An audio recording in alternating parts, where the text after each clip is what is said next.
Hey there, welcome to Board Game Hot Takes. My name's Tim, And this is Chris. This is Adam. and tonight we're going to be talking about the game we just finished playing, Tikal. Before we do, we're going to talk about some poll results. As we do every week, I asked on social media a poll question, and our listeners are going to give us a little insight into the way that they game. The question I asked this week was, whose board games are you most often playing? And the options I gave on the poll, mine, and that got 81%. Not mine, literally, like Tim's, theirs. your games, Theirs. My friends got 17%. My partners got 0%. And Game Store or Pub, their library, got 2%. So this was pretty even. This was actually the results we got on Patreon, but this was pretty close to what we saw on Facebook as well. How would you guys answer this? The vast majority of games I play are mine, and usually I play them with Sarah. So sometimes she'll pick up a game.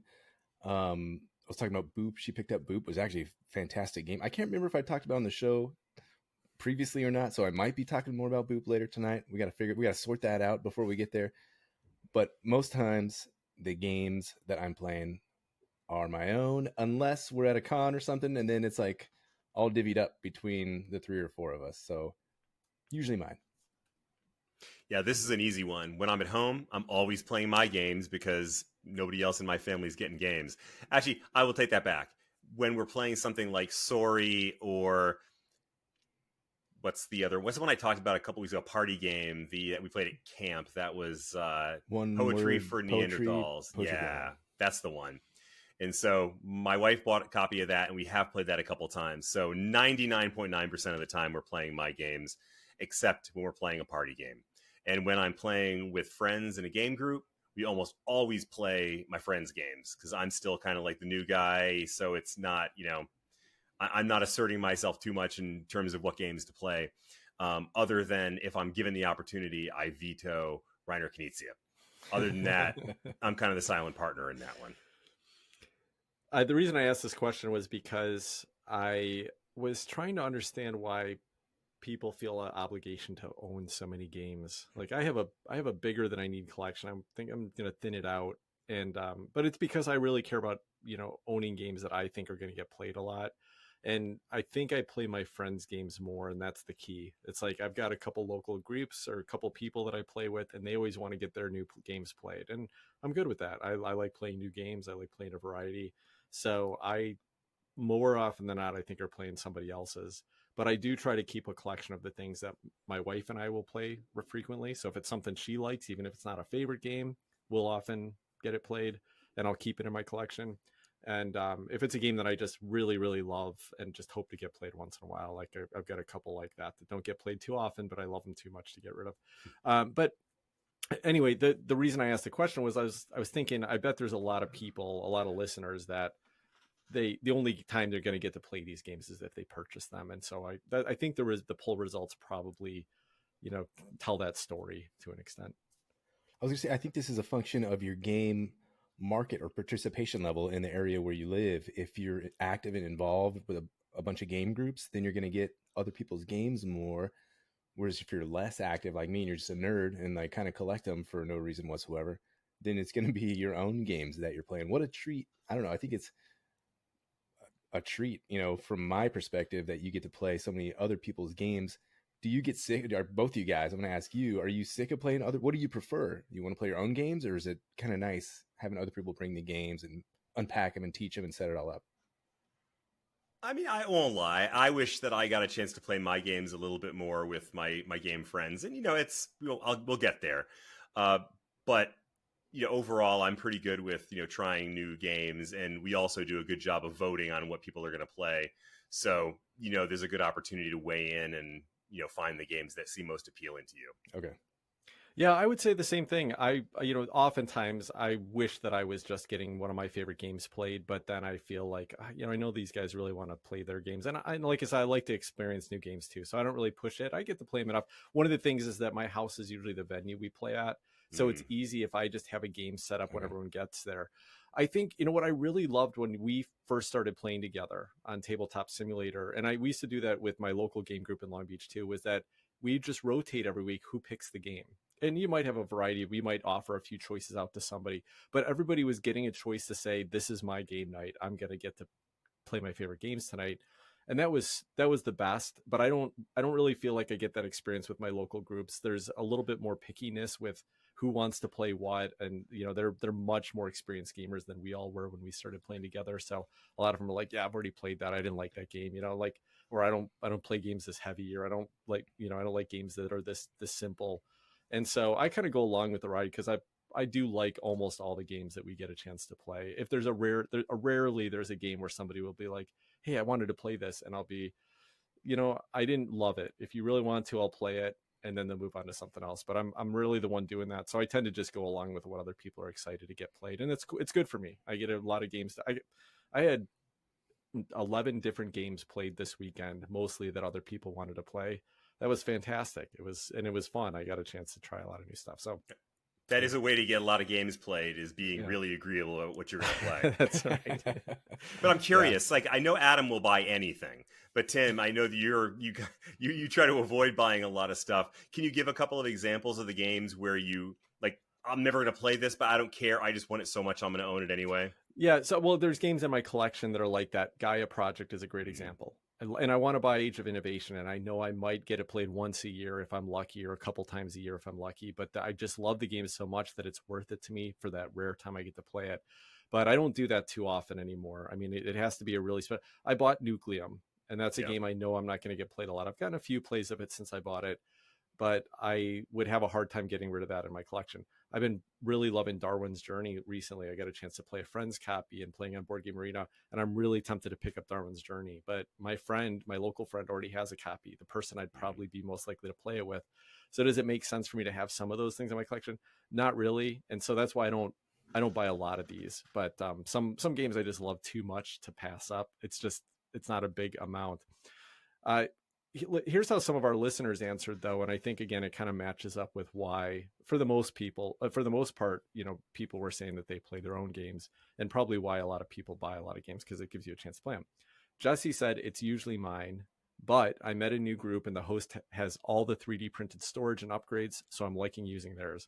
I've even started selling and trading my copies that duplicate someone's that are in my group. Yeah, you really don't need to in the same group if you got people you can play with regularly. That's great. Justin said, I'm the board game guy among my friends. If they invite me over, they expect me to bring a selection of games I think they would enjoy. On the rare occasion I go somewhere and play a game I don't have, I have a bad habit of going home and ordering my own copy before I go to sleep that night. Nice.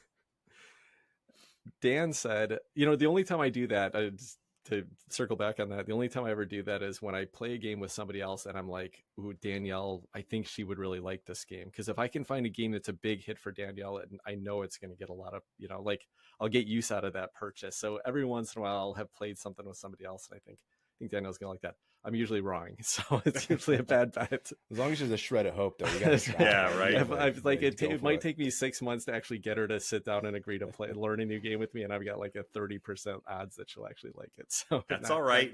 Fortune favors the bold, Tim. That's right. 0% if you don't try. That's right. That's right. Dan said, I'm a member of a gaming club, a bit like a game store, that has food and drinks and is open 4 nights a week. We don't sell games, but have a huge 700 games library. I put all my non-family games on their shelves. I guess it's about 50% of the time that I play my own games. That's really interesting. I've never heard of something like this, and I definitely haven't seen this in the US. I wonder if this is something that's more common in like the UK or something. But yeah, that's fascinating. The idea that you just get to go to a game club where everybody's kind of compiled all their games together, and just being part of that club allows you to use those games and play them and find people to play with. That's pretty fascinating. That's cool. Yeah. And then Aaron said, we have 6 regulars in our game group. All of us have a large collection of games. We all try to buy games that no one else in the group has. Collectively, we have all of the games. It's a great system. That's great. Again, if you got a really regular group that you can just get together with that group all the time. That's how I think, that's kind of how I was with you guys. Like the fact that we get together every week, there'd never be a reason I'd buy a game that I know Chris loves and is going to be bringing over every time. Unfortunately, the 3 of us don't get the game like that all the time. But And we wouldn't have all bought Voidfall. We probably No. would have all Yeah. some choices that we'd have done a little bit differently. I'm That's just right. impressed at their level of coordination. I mean, gamers Yeah, are that's like, good. herding cats, man. So I'm nice job. All right. Well, thanks everyone for the insights into your gaming hobby and habits. I understand a little bit better now. Let's get our fedoras on and get into the game description of Tikal. In Tikal, players lead archaeological expeditions to explore the jungle of Tikal and uncover ancient Mayan temples and treasures. These museums aren't going to fill themselves after all. On each turn, a player draws a hex tile and places it on the board adjacent to a current uncovered spot. Hexes will either be jungle spaces where camps can be constructed, temples that can be controlled for points, treasures which are worth more points if you have multiples of the same type, and volcanoes which trigger scoring. Then the players will use 10 action points doing a variety of actions, including recruiting or moving expedition members, excavating temples, establishing camps, or guarding temples. At each scoring round and in the last turn of the game, when the hex stack is empty, players will score for sets of treasures they've collected and points for temples they control. Tikal was designed by Michael Kiesling and Wolfgang Kramer and published in the United States by Rio Grande Games. Now, we're going to jump into the gameplay and description here, but I did want to mention really quickly that the reason this got on our radar, this game has been out for 25 years. This is the 25th anniversary of Tikal, so it came out in 1999, and this is the oldest game that we've featured on the show. But the reason it got on our radar is it has been in the hotness on Board Game Geek, so we looked into it. It looks like there's a Kickstarter coming out in October that's going to be a new updated version of Tikal, of course, deluxe, like we're seeing a lot of games do that. But they're calling it Tikal Legend, and apparently it will have the original game in it, but then also a new updated version of the game that you can play. So that's coming up soon. So we thought it was a good time to check out an old classic that none of us had a chance to play. So this was our first play tonight. The three of us played together on Board Game Arena. So let's get into the gameplay and mechanisms. And I'm just going to start by saying I was pleasantly surprised. I had a lot of fun with this game. Not to get to my final thoughts here, but just that reading the rule book and even that little brief description I gave you, it sounds pretty dry. It's like, 10 action points, moving people around. Doesn't sound like a lot of fun, but I did find that it was a more interesting little puzzle than I expected it to be, a little bit more interactive than I was expecting it to be. And even that simple random decision at the beginning of everyone's turn where you get to draw a tile out and place it in a location, you can make some choices that either make it easier for you to get to valuable places or to block off your opponents. And so a little bit more interesting choices than I was expecting. What do you guys think of the gameplay and mechanisms here? Well, first of all, I want to go back to your Fedora comment because I know this is going to spark internet controversy everywhere. If you're like me and you're like a Fedora, why would I put on my Justin Timberlake hat and then go explore the jungle? Tim will be quick to point out that a true Fedora is what Indiana Jones dons in all of his movies. So if you're thinking Justin Timberlake, like I did at one point in my life, a dumber version of myself would have thought, that's not what a fedora is. I did not know that JT was a fedora wearing type of guy. I always think of Indiana Jones when I hear fedora. Well, that's the hat that gets associated with JT. Yep. That people call fedoras. It's not actually a fedora. So. Okay. The true fedoras are Indiana Jones and Don Draper from Mad Men. But here's the thing. Do you guys know what kind of hat that actually is that Justin Timberlake wears? Tell us, Chris. A trilby. Ah, okay. Just so all kinds of knowledge being dropped tonight. Yeah. So you took the thing that I wanted to talk about, Tim. That totally reminds me of Eclipse, the way you're exploring, these tiles come out. And in Eclipse, you have to sort of line up the wormholes. You have to match the circles so you can travel through the tiles. Here, it's little stone steps, and it's not just going to cost 1 movement point. It could be up to 2 movement points or 3 of these action points. I call movement points. Action points that you can designate towards movement. And that's the other thing I want to talk about, Tim, is the action selection system in here. Maybe you commented on a little bit, but it is old school. Here you go, 10 action points. Decide how you want to use those action points for these 5 or 6, 7, 8 available different actions that all cost a different amount. So funky. You're keeping track on your fingers. How many, wait a minute, I did this and this and this. Eventually you're going to learn, okay, this costs 2, this costs 3, this costs 5, and I moved this many. Boom, that's my 10. but it's pretty old school. A little bit of algebra going on each time just to get your actions done. What do you think of the algebra here, Chris? I love algebra. What can I say? No, maybe I'll drop a little bit more knowledge and actually dig in a little bit into what those actions are in a little bit more detail. Because we got movement, that's one of them, and it's not just movement like one movement point lets you move a guy 3 spaces or anything like that. It is literally each space is one movement point unless there are more stones. You have to pay however many stones are there. So by the end of the game, you can be spending a lot of money or a lot of action points moving around that board. So plan ahead on that one. You can also build levels onto your temple for a couple of points. You can deploy new workers out onto the board for a point. You can build, there's a couple of very expensive actions that are very valuable but cost you a lot of points. One of which is building a camp, essentially gives you a new place that you can deploy troops to elsewhere on the board because it is so expensive to move around. And there's also an opportunity if you have area majority, then you can claim a temple. So in other words, make it so that no one can ever take that temple away from you. And I learned very early on, wait for a really good temple before you start claiming them because you can only do that twice and it's super expensive. I think the one other movement the one other action that I didn't talk about was you can take you can unearth a mask. There are certain tiles that have masks on them, which are essentially like set collection tokens.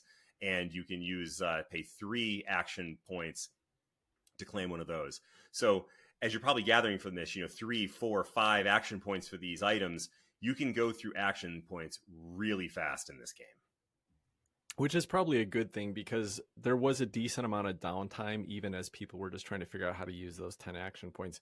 And you also didn't mention, Chris, that you can also like swap a treasure that you've got with one that somebody else doesn't have if it meets certain conditions. And you can place new workers in one of your tents and you can build a tent. So there is like literally a list, like a menu of 10 different items you can have that all have different costs on it. Adam said it was old school, and I really agree with that. Like generally the gameplay was pretty fun here, but that piece of it felt like so inelegant in that you didn't have an easy way to keep track. We were playing on Board Game Arena tonight, so it was, it kept track for you. But it doesn't feel like something that would be designed today from that perspective. And then the other thing about it is that there is like the way you score is pretty interesting here. The scoring is going to trigger 4 times over the course of the game, but at random times. But when a scoring triggers, it's not like it just scores immediately. Then everyone gets to kind of take one whole round of moving all their stuff around and trying to get where they want to, and scores after each person's turn. So everybody could score the same temple. It just takes a little bit more work if somebody else has a majority there. Then you got to get more people there, which was actually cool. It actually worked out way better than I expected it to. You also score the sets of treasures that you have at that time. So it's kind of this building thing, like the first round, we all had like 12, 13, 14 points. The second round, we all got like, 20 points. The third round, it was like 25. So it kind of built up, and, I thought it had a pretty decent, escalation to the game. Tim, I want to talk about that volcano round and the scoring round because that was cool. Like no one got hosed. Just if you went first or last, it didn't matter. Yeah. The scoring happens that entire round at the end of your individual turn only for you. So the volcano is out. Tim takes his turn. He gets scored right away. And, he can have 3 guys on a valuable temple and I only have 2 guys. He's going to get the points for it. Then it's my turn. I could put 2 more guys on that temple. Now I have majority there. So I'm going to get the points for it. Chris could then come in, or maybe I took 2 guys off some other valuable spot. Chris can sort of maneuver his guys around, and then he's going to score at the end of his turn. So it was nice. No one got left out. There wasn't the push and pull, the tug of war of first versus last player there is pretty neat. You could actually do some things that set it up harder for the next person, but you weren't hosed because you didn't go first, and you weren't and super advantageous because you went last. So I thought that was kind of a neat way to do it. Yeah, I felt a little bit bummed out about the volcanoes, possibly because I drew the first 2 volcanoes. Yeah, that's right. And the downside of that was that one of the fun things to do is to put out tiles on the board. And so every time you draw a volcano, you're not really getting to put out anything exciting. You may have an opportunity to block somebody, that if that's exciting to you, then that might be cool. I didn't find that exciting. I found I think it would have been a lot more interesting to me if I was able to actually try to put something out in the board that would let me move toward a goal that I was trying to achieve. but I guess there is some benefit to putting out the volcano.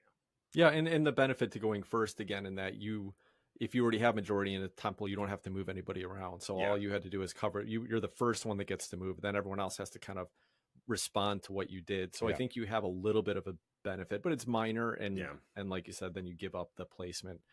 That was another thing though, is that the placement here was pretty cool because it does build out, and on a first play, it's a little hard to know a good strategy, but it was pretty interesting how if you kind of got lucky and built your tent in the right, got one of those open spaces and then moved there and built a tent in the right place, you kind of opened up a big chunk of the area that was a lot harder for other people to get to until they could kind of spend a lot of action to get past you and then build another tent further out. So that was a pretty neat part of the game. Again, something that was more fun to do than I thought it was going to be, and more of an interesting choice than I thought it was going to be when I read the rules.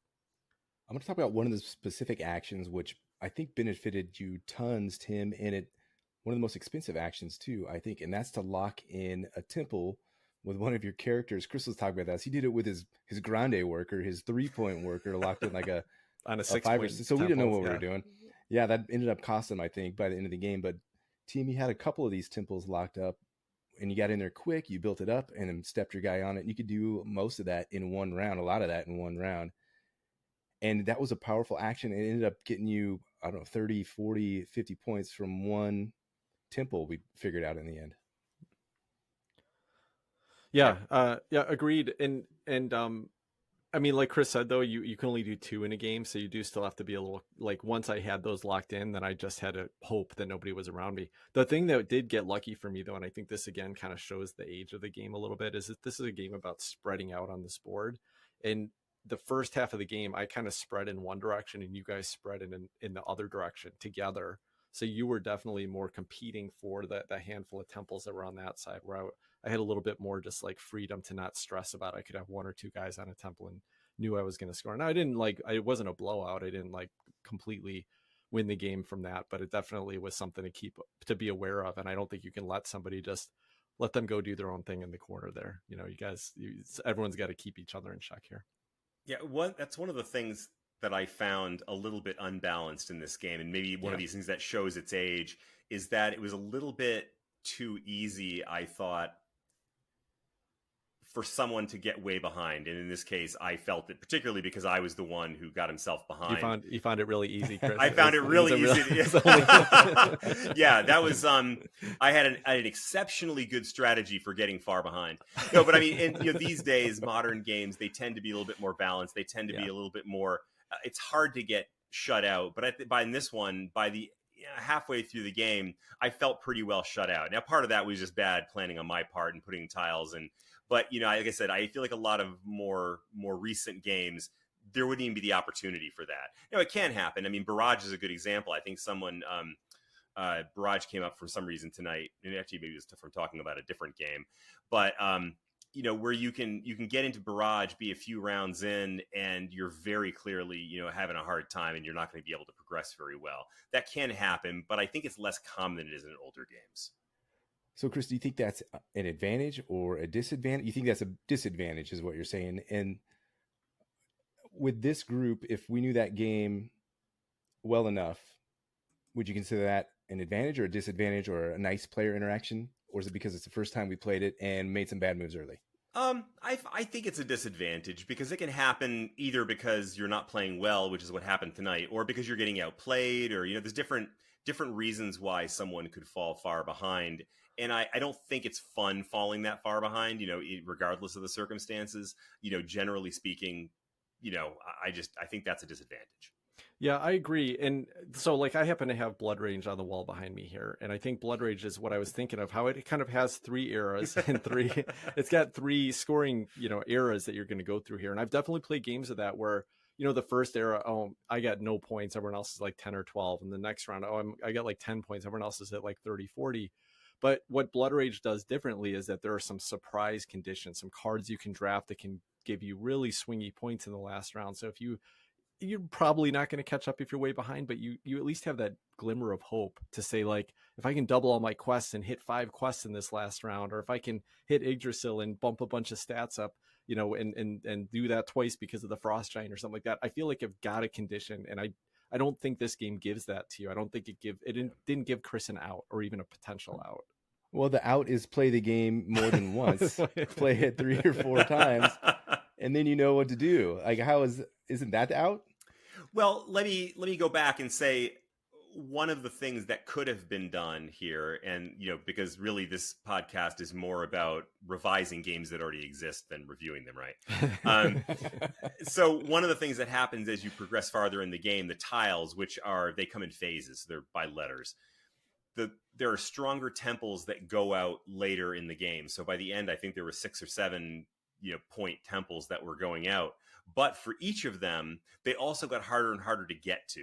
So you had a 6-point temple that would go out, and there would only be one route to it, and it would have 3 stones you had to cross. So that meant at a minimum, to get to that temple, you'd have to cross 3 stones. But it's not like you're gaining more movement points as the game goes on. You're not making your worker stronger or anything. So it may have been an opportunity to do a catch up if you know that toward the end of the game, there's going to be bigger point temples going out that are also just as easy to get to, and that you might stumble into one of those, or somebody might put one of those out, which I think is akin to what Blood Rage does. There's things that just get more points toward the end of the game, and this just didn't feel like that. But I do agree, Adam, that I think on a subsequent play, if everybody's kind of playing at the same level, there's clear things you would make smarter decisions early that we just first play we definitely were kind of just random, oh well, I guess I'll throw that tile there, let's see what happens with it. And thinking about which direction you spread out, where you're placing your tents, how many how you're building up people when you've got extra action points. There were lots of things that you could certainly learn from and probably be more competitive. So yeah, it's fair. That's fair. And I think that's great. I think that's an advantage to play a game that is really going to slap you in the wrist. That's how you learn, right? You learn by making mistakes. So this game gives you a little slap on the wrist, and you go, oh gosh, I see what I need to do. I know what I could do next time.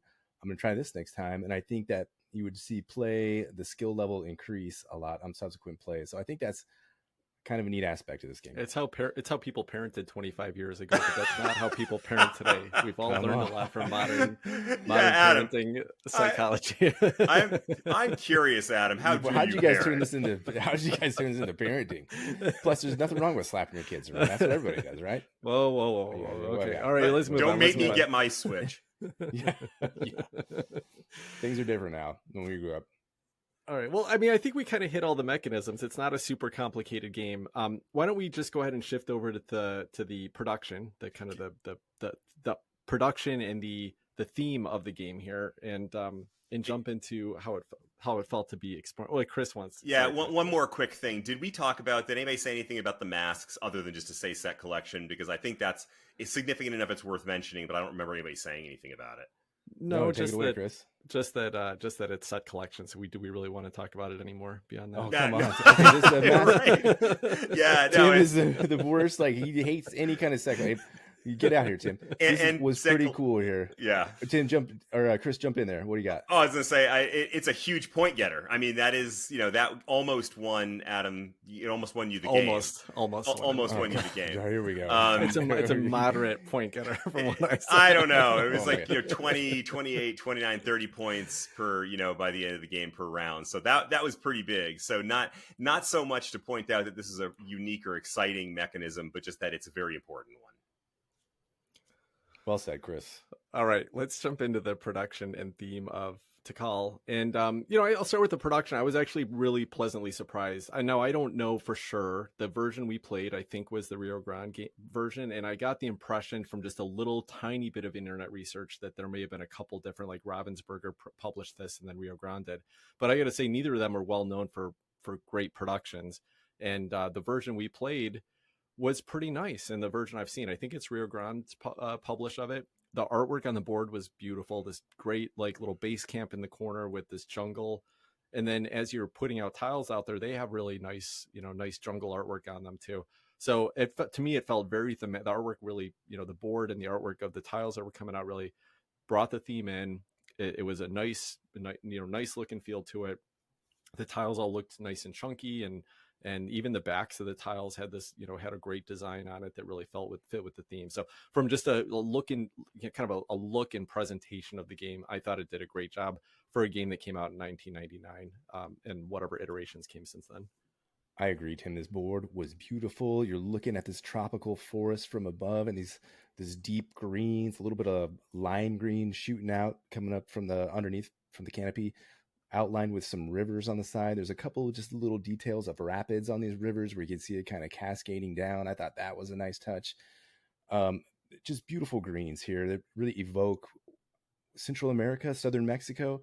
There's lush forests of this civilization that lived back then, so it fits perfectly with the theme here. At least the board and the theme kind of match. Do they match the mechanisms? I think so. I like how the pyramid tiles actually stack a little bit, so you make the ziggurats, the large pyramids that they had down there. And I don't know, volcanoes. Sure, there's a couple of volcanoes, so and that's a good time to score some points, I guess. So yeah, the theme the theme is whatever. The theme's okay, but the production is beautiful.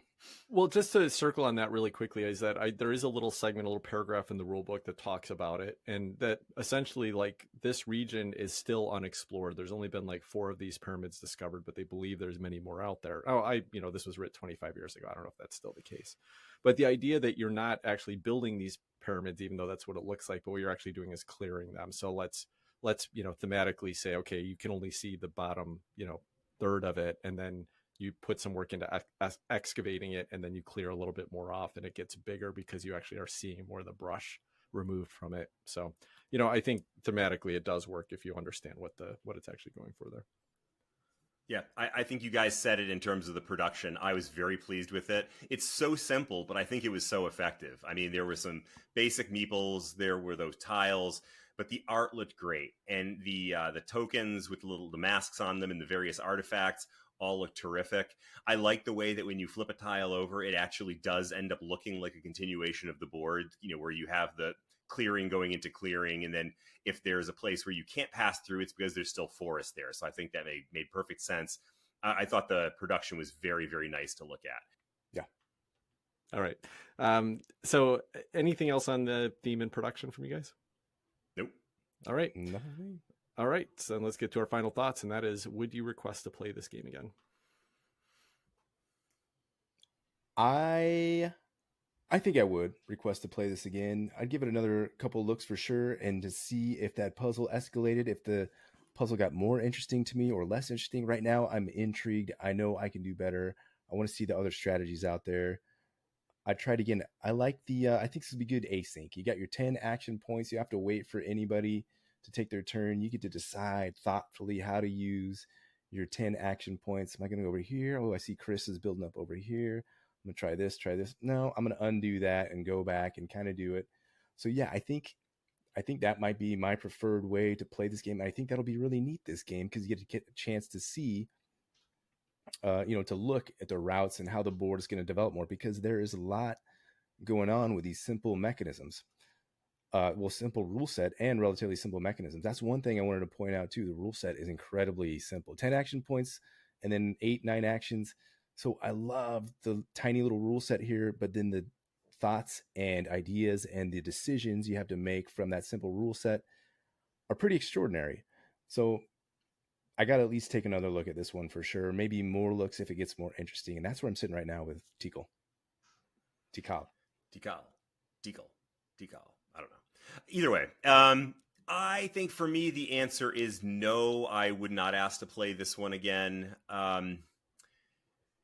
I do agree, Adam, that there were pros and cons in this one. And one of the pros was that it is a simple rule set with some really crunchy decision making. The only thing for me was that I didn't find those decisions all that interesting. I didn't enjoy them that much. And this isn't just because I was losing. Sometimes when I'm losing, I'm like, yeah, maybe I'm just giving this game a rough shake. But even before I started losing in this one, my mind really started to wander. I started to lose my interest. And, it was like 2 or 3 rounds in, and I'm like, this one's not really catching my attention. It really is showing its age. It seems like a little over simplistic in some ways, even if the decision making is not super, it's not uncomplicated. So I'm definitely willing to try this one again, maybe in async, and see if that makes it a little bit more interesting. Because part of this was sitting there and waiting for other people to take their turns. and that got a little bit old. In fact, I think a couple of the rules videos, I watched 2 of them that I watched, commented on the same thing, that you're going to spend a lot of time sitting around waiting for other people to take their turns. And, I felt disengaged enough that I was going and taking turns in other games on BGA while I was waiting for my turn to come up. And so it really didn't get me. But it is a game that, it's because it's easy to teach and easy to get into. If someone, took this out at a game night, I certainly wouldn't say no to it. And who knows, maybe I'll feel a little more enthusiastic about it after an async game. The one other thing that I would comment on that I think this is maybe more of a production frustration, we did play this on BGA, and I think that it would suffer a lot from trying to keep track of those 10 action points if you were just doing this, counting on your fingers, as opposed to having some kind of point tracker to use if you were playing it live. So this may be one of those rare games where like playing it on BGA is actually easier or more pleasant to do. Yeah, I agree. I wouldn't request to ask it, but I also would be very pleased if Adam invited us to a game async and we got to take our turns that way. Because I think that it's fun enough. And when I was taking my turn, I had fun taking my turn, but I didn't, there was a lot of downtime for how simple the game was, just because people are making those 10 choices and they're getting, halfway through them and then realizing, oh wait, you know what, I'm going to run out of points here. Let me go do this other thing instead and pull it all back. And like Chris mentioned, I mean, it's a very, inelegant system to just say you've got 10 points in a menu of a whole bunch of choices to make, do all those things in one turn. Like, games don't do that anymore, and I think it's for a good reason. I'd much rather take a game that balanced those actions and you really were just required to take one action a turn or do something. So many games have done it in a better way or a more interesting way to choose your actions than just saying you've got 10 points, go spend them. That's not, that just wasn't very interesting. Adam, you're shaking your head like you disagree with me. Yeah, I don't know. Do you like games? Are you saying games are better that are dumbed down more? They're like, not dumbed down. I feel like that's what you say. No, like I'm it's not not saying that hard to down. count to I'm 10, you guys. Like it takes a little more effort from the player. That's okay to expect a little more from the player. I feel like, right? That's okay. That's funny. Listen, I'm not reading it like that. I'm not saying that it's dumbed down. I think that like you can balance a game in a way to say that the actions can be a more streamlined turn and less downtime for the other players if you can balance it so everybody gets one action. Because here it's just Adam's going to jump in again. Go on, Adam. Well, I do recognize a weakness in myself at this point. I get pretty excited by things that seem novel. Yeah. And this is like so old. This is like so old that it seems like new to me, that I'm like, oh, you get to count to 10 and it's cool. That's funny. But you might have a point here, guys. Yeah, and in fact, that was an unusual system in older games. And I'm not the most experienced, gamer from games that are over 10 or 15 years old. But I remember even like Flashpoint Fire Rescue was a game that did this. It's a co-op game, but kind of the same thing. You have like, I forget what it is, 6 action points, and you can do 1 to do this, 1 to do this, and then 2 to do this. And so it was kind of the same system for me, is that it feels like I would. Well, anyway, I'm not going to dwell on that other than to say that I don't think that that's a fun way to make your choices. It definitely gives you a lot of options to do, but it means that everybody's taking a lot of action. We played a 3-player game. I think a 4-player game would have really dragged on it. So now the game itself would have gone faster, right? It would have ended sooner, but there's just a lot of downtime on turns there. I thought, but again, this is why playing async on Board Game Arena would be completely fine, probably. This is almost exactly what Through the Ages does, Chris, where it has your bunch of action points you can spend, and then maybe it costs 3 to do this thing, or you should take 1, So this is, and that one's fantastic. Async. Now that you compared it to Through the Ages, I like it even less. Well, now, Adam, that's also a game that I feel like if I actually played that live, I may hate it. Exactly. I'm with you. I'm totally with you. Yeah. And that's kind of what happened tonight. So we'll see. I think async is a way to go with this one. Yeah. All I'll say though is that even though I probably wouldn't request to play it, and it definitely has some flaws, I had a lot more fun with it than I thought I was going to. So I wouldn't say don't play this game. I think it was a really surprisingly, interesting game for something that's 25 years old. Why did this one even make it to the poll, Tim, if you weren't even that interested in playing it? Oh, so our Patreons voted on this. I didn't mention at the beginning. So we put up like 6 games that are on the BGG hotness right now for people to vote on. and this is the one that got picked, which I was shocked by. I really didn't think it was going to happen.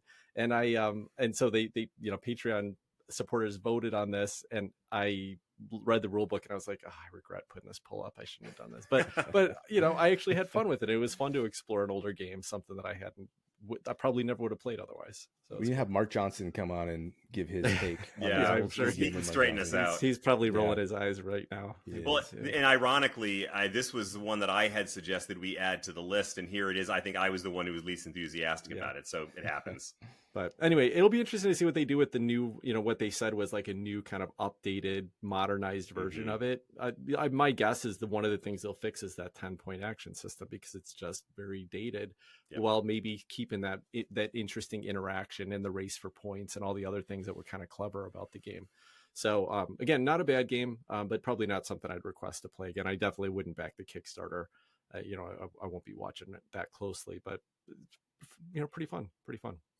So on my table this week, I had a ton of great games, but I got to tell you the standout surprised me because this is a game I've played a lot in the past, but I think I stopped playing it before we started this podcast. So I don't think I've ever talked about it on the show before. This is a game called Between Two Castles of Mad King Ludwig. This is published by Stonemaier Games. And this was co-designed. Let me just pull this up really quickly. Sorry, I should have been prepared on this. This is another one you were talking about with Mark Johnson, I believe. Is that right, Tim? Just that the designers had designed a game that he was talking about. But yeah, so he designed. This was designed by Matthew O'Malley and Ben Rossett. And they had also designed a game that Stonemaier Games published called Between Two Cities. And the concept is similar between the two. So I'll mention briefly, the idea of Between Two Cities is that you are playing a game. It's a tile drafting game, but you're drafting tiles and you're scoring two cities adjacent to you, and you're building those cities with your neighbors. So on each side of you, one of your neighbors is contributing to one of your cities, one's contributing to the other. And at the end, you score the lower of the two cities. So Between Two Castles of Mad King Ludwig, which is a very long name, and it got that name because as they were working on an iteration, they wanted to go a little bit more complex with this game.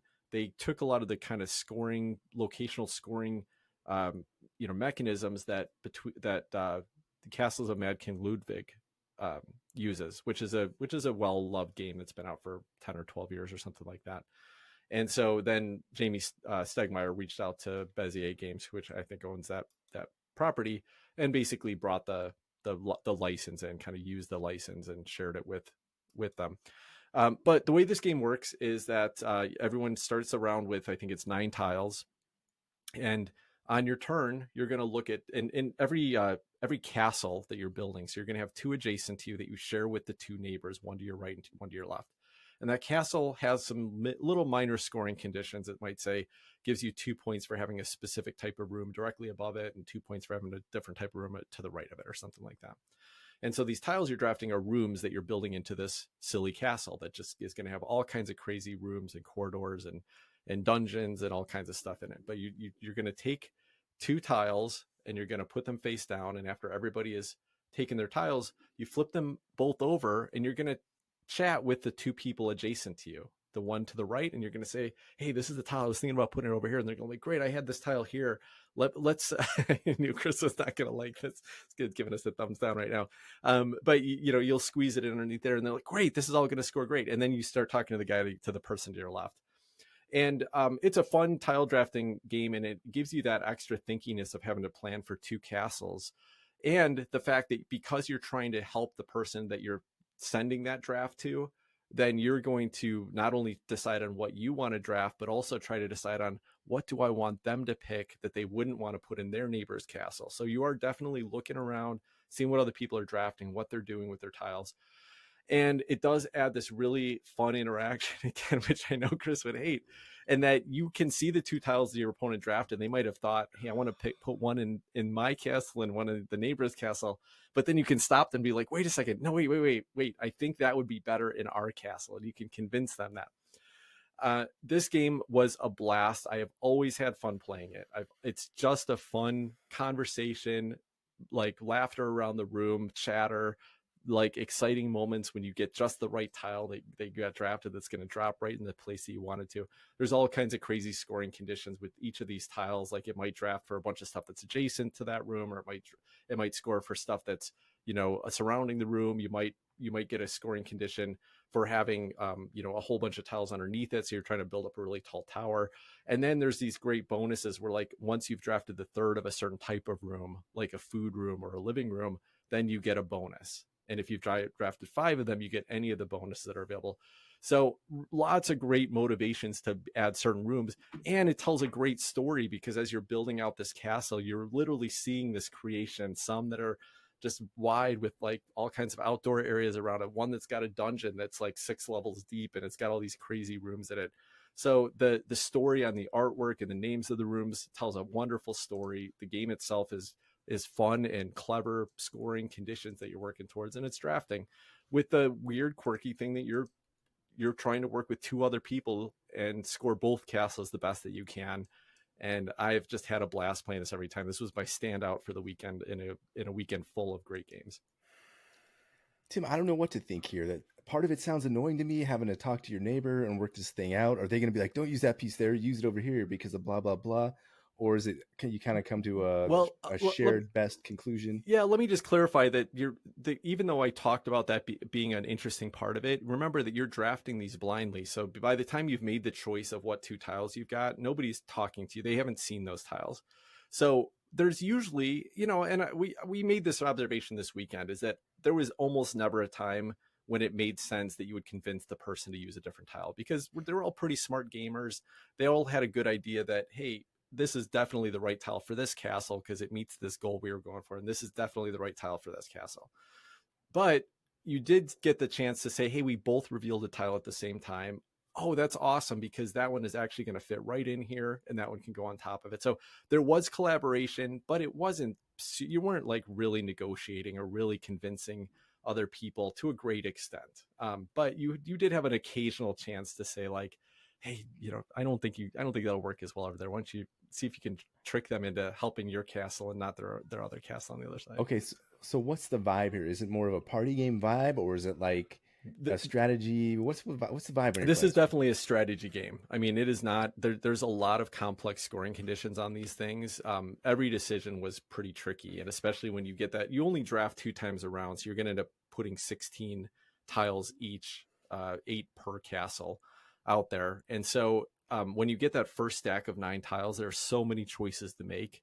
And the first round, it's a little easier because you're like, well, I don't know what I'm really going for yet. I'll just build something that helps my castle to start.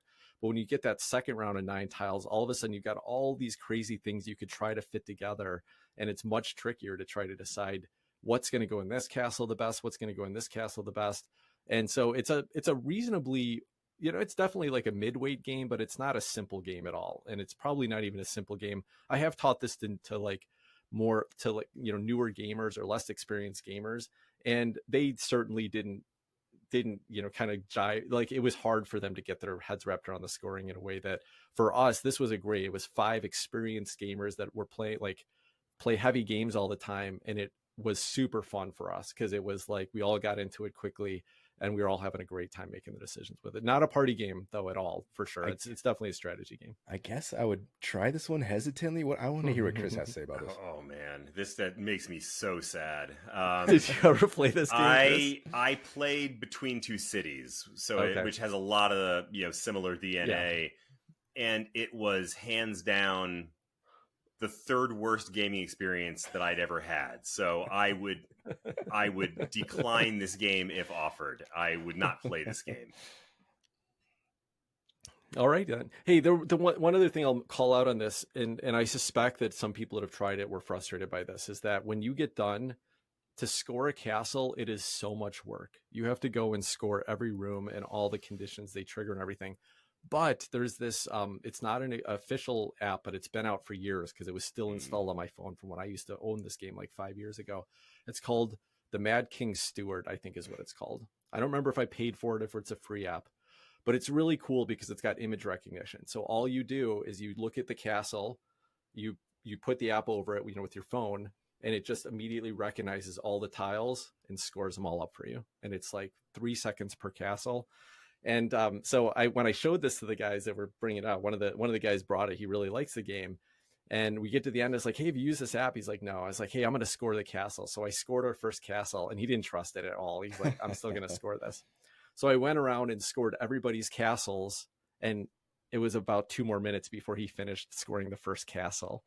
And then when he matched it up, he's like, wait, mine's a point less than yours. And then he rescored it. Oh, that's because I missed a point. So so this Nice. app is great. If you have played it and you were frustrated by that, this app is really simple to use, and it like fixes that problem with it. But otherwise, it's a tricky part of a game like this, because there's just a lot going on that you've gotta track up at the end.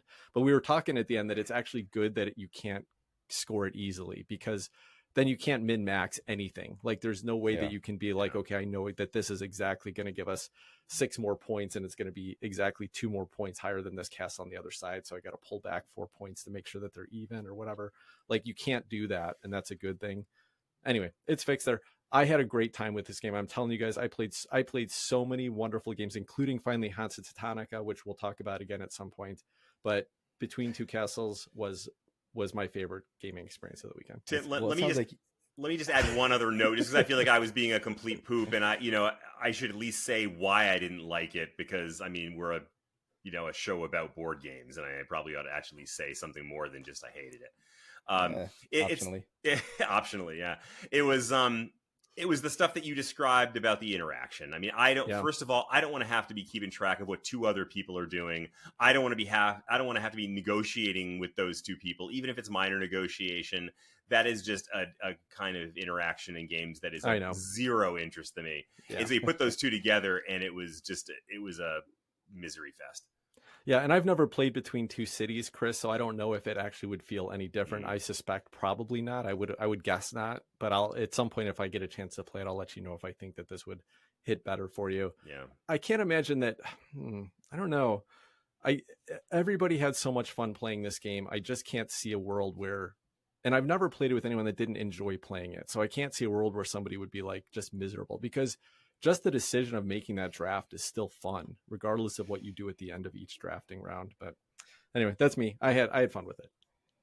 Well, with Hansa Teutonica and Between Two Castles of Mad, it sounds like Chris's worst game night ever.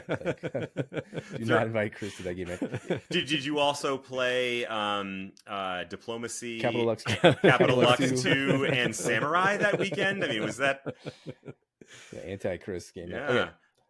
On my table, I went back to Fractal Beyond the Void. I believe that was my number 1 game in the last. And I see why it's my number 1 game. It's because it's amazing. I'm playing through the campaign with Sarah now because Tim bailed on it. He didn't want any part of that. So we're taking the campaign's cool. Okay, aside from being an amazing 4X game with an innovative combat system with these cards that you're playing, and you got to have troop compositions and ship compositions. So that's cool. Oh, Tim, you're on mute. You're trying to rip on me, but you're on mute. So no, hold on. You just pronounced that innovative, and you know that I get corrected for every mispronunciation we do on this show. So I just want to clarify for our listeners that you actually know how to pronounce that. I'm pretty sure he was joking on that one. Yeah, it's a new way to say. It's a new way to say the word, Tim. Actually, I stole it from the Brits. I know he was joking, but you understand that our listeners are humorless, and they're still gonna rip on me. Whoa! Well, don't say that to the listeners. Yeah, I think. Come on, man. They're full of good humor. Yeah. All right, move on. Anyway, ignore what Tim is saying, and let's talk about some more about Fractal. Beautiful production, except the font and the icons are way too tiny. So fix that in version 2. Make stuff bigger so people can see it. Anyway, the cards are there. There's a 4 card market, and you only get to pick 2 of those per round. So deciding when to do those is fantastic. Which actions to use? Are you going to go in debt? Do you have enough influence to pay for that debt that you're going to go into? Do you want to keep that influence so you can do your government action? So many great decisions in this very under the radar 4X science fiction game. It's absolutely fantastic. We're getting into the campaign now.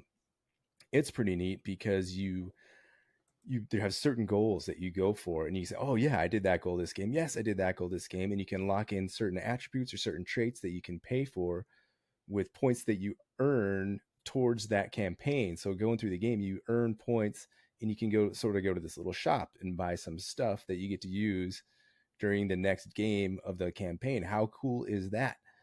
So that's just been a blast to revisit Fractal Beyond the Void and reaffirm how fantastic of a game it is. Except for the tiny fonts and symbols, the game is amazing. It's engaging. It's different every time. The scoring criteria is fantastic.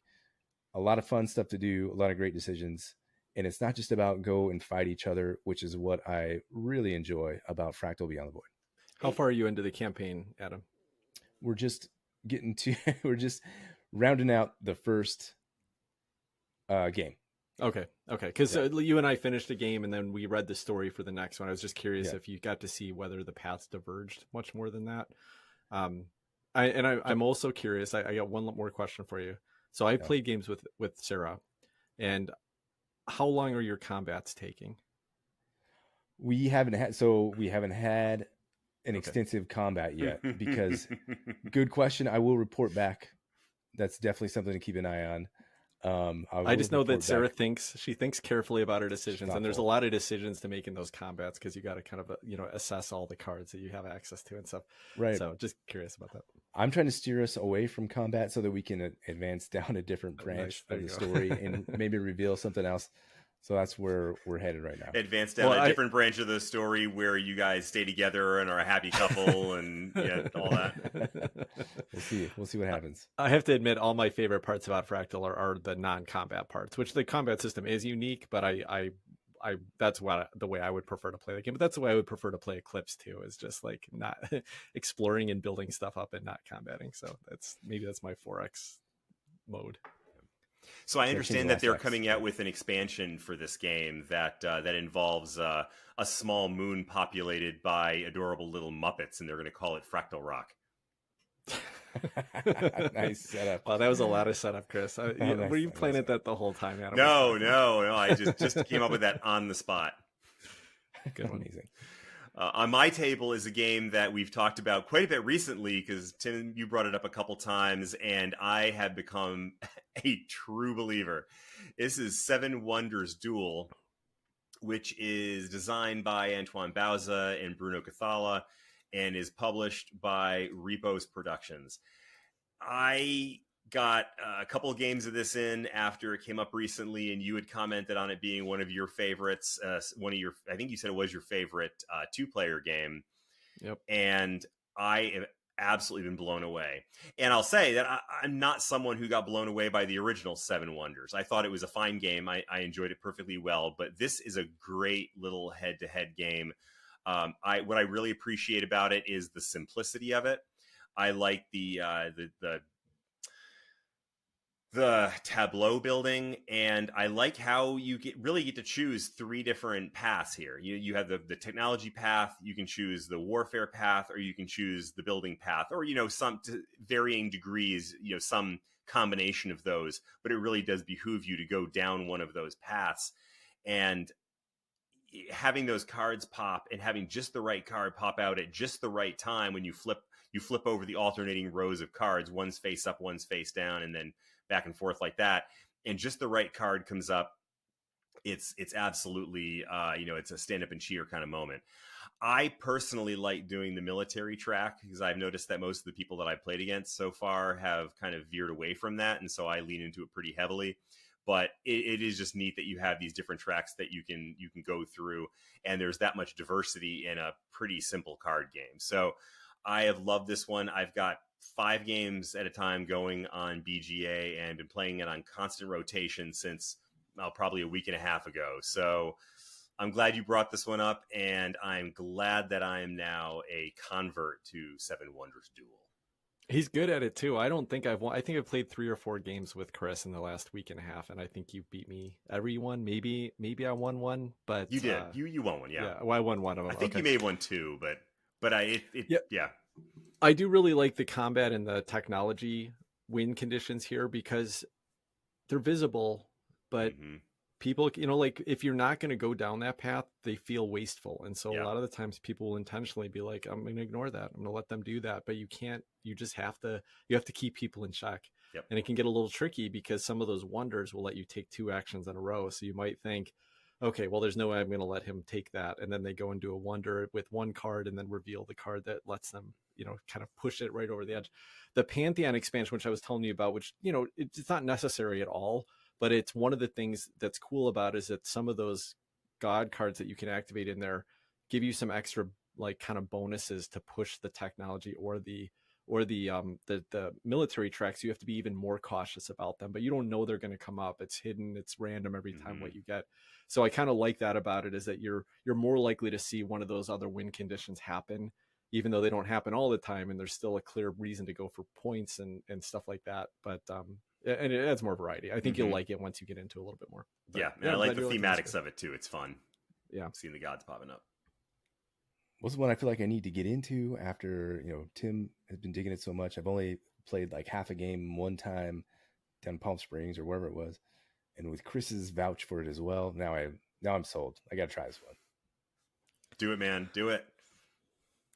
All right, right on. Well, I think that will wrap up this episode, except I have a couple reviews to read this week. So as always, when somebody leaves us a review on Apple Podcasts, we like to give them a shout out on the show. So 2 really quick ones we'll go through. The first one was from DefetMan4.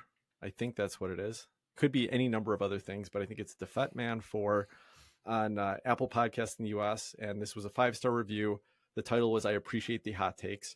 And they said, I appreciate the diversity of opinions and approaches to the hobby that this cast brings. It's important to not fall prey to confirmation bias when it comes to reviewing games, and I enjoy the meaty discussions at this table. My only suggestion for improvement is to work on pronouncing Teotihuacan.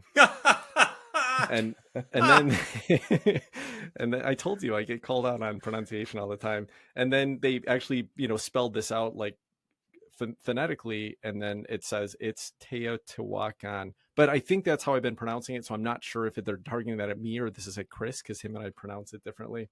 So I can't read the phonetic pronunciation. I think you're supposed to say Teotihuacan. Just to be clear, I was the one who took a ration of crap in that episode for my pronunciation, and it was what Adam and our listener just said. So, bam, drop the mic, baby. Other than that, unconditional love. Well, thank you. It's other than that. So it's conditional, but beyond that, it's unconditional love. So, mostly unconditional. Well, I don't know whether I think I'm never going to get this. I'm just never going to talk about that game again, but we'll try to be more careful. I don't know. Gosh.